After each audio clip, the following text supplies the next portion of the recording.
Jerry Lewis Yay! donated his film work to the Library of Congress for preservation and screening and all that kind of stuff. Among that work was The Day the Clown Cried, the most notorious unseen underground film of all time. But yes. he gave them the title with the caveat that it not be screened for another 10 years. I'm thinking well past his death. That was probably the thinking behind that choice.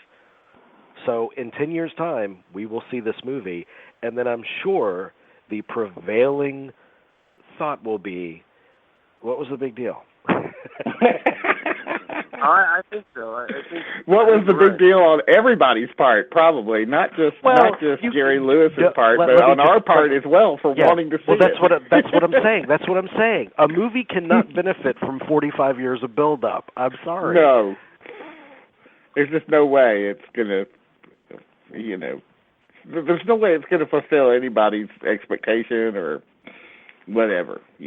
But God dang it, we do want to see it still. So I know. I think the only kind of mild surprise that might come from it would be, oh, well, that wasn't really as bad as we thought, and then people will be disappointed because they wanted something just horrifically misguided, and it might not be. Yeah, it might be just boring, or it might be just it could be, let's be very honest. It could be. You have Life is Beautiful. You have Adam Resurrected. I would have thought after Adam Resurrected he might have been tempted to just release it finally. Because I would think maybe, hey, I did this so many years ago. I would have thought he would have finally, after the Schrader one and that thing, been like, hey, I did this. He's been very coy about it. I mean, first of all, he spent decades screaming at anyone that asked him about it, and then he actually spoke to an EW reporter where he said, look, the movie's really good. If I could go back and just shoot a couple of connective tissue inserts, I could release this thing and people will be wowed by it.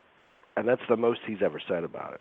So who knows? Although I read about him wanting to, he had some opportunity to have it released, but he wanted to film this multi-million-dollar introduction to it, which would have been filmed at Lincoln Center or something, and he wanted to, and it wasn't going to really be part of the movie. He wanted to show it at Lincoln Center for one night.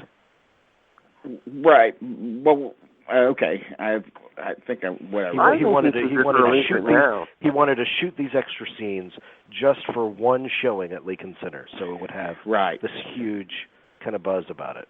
And people were like, no. Okay.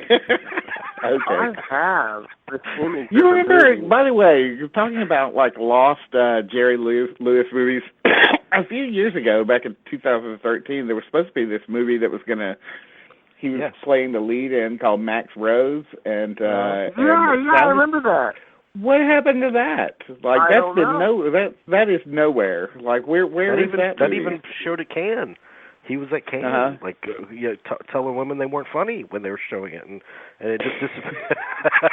It's absolutely nowhere to be found. I've been looking for it for a few years now, and so if anybody knows where to find Max Rose, I'd like to. Maybe the Library of Congress has it. Maybe it'll be in a double bill with The Day the Clown Cried in 10 years. I don't know. Yes.